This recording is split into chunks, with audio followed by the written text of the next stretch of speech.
Nakakalungkot na isang bagay na ating ipinaglaban para sa Pilipino, hindi maibibigay po sa dating Pangulo na minamahal ng marami.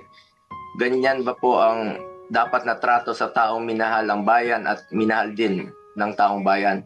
Ilang beses na po nagsinungaling si now Brigadier General Jean Pardo. Sana po, ma'am, bilang spokesperson, totoo lang po ang sabihin mo, alang-alang sa bayan. Your duty is to be loyal to our flag and to our country. Minahal namin kayo ni dating Pangulong Duterte. Sana, konting respeto lamang po. Kung nagawa niyo yan sa akin, magsinungaling, mas nagagawa niyo po yan sa ibang tao. Respeto lamang sana. Gaya ng pagrespeto at pagmamahal namin sa uniform personnel. Sinabi mo, nagpupunas lang ng pawis ang ilang pulis na nakuna ng video na umiiyak habang inaaresto si Pangulong Duterte. Mapigilan mo bang umiyak?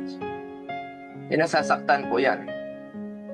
Doon lamang po tayo sa katotohanan at piliin nyo lang laging magsabi ng totoo alang-alang sa bayan. We must always entrust our loyalty to the Filipinos, to our flag, and to our country. Di naman po parating sinasabi ni dating Pangulong Duterte sa inyo. Just be loyal to our country and to our flag. Di na niya kayang tumakas. At alam niyo po yun. Di na niya kaya kayong takbuhan. Dahil hirap na nga siya maglakad, nagsusungkod na nga lang po siya. Imbis na umunlad, bigla tayong umurong. OFWs, pinapauwi natin. Noon, ginagawa natin ang paraan. In fact, si dating Pangulong Duterte, sumusulat yan sa mga king o sa leader ng ibang bansa para makauwi.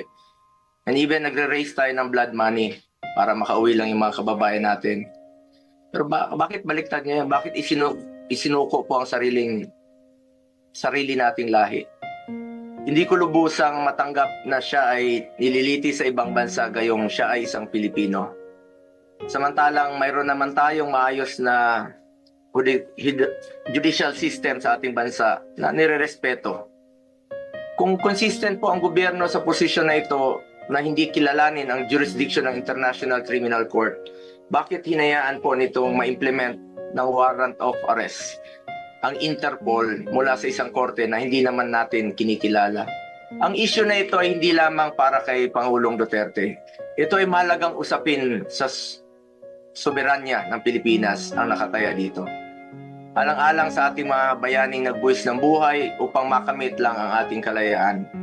Alang-alang sa ating ngayon na patuloy na inaalagaan ang ating soberanya upang ang ating mga anak at mga anak ng ating mga anak ay mamumuhay ng isang bansa na malaya at nirespeto ng ibang bansa. Pakasakit po sa dibdib na pagkatapos niya isakripisyo ang kanyang sarili para sa kinabukasan ng ating mga anak at ng bawat Pilipino.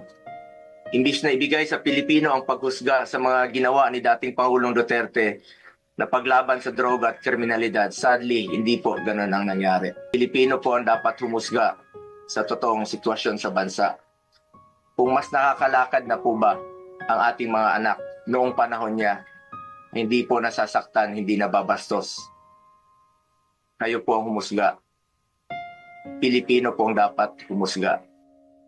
Marami pong nasaktan na Pilipino. Salamat po.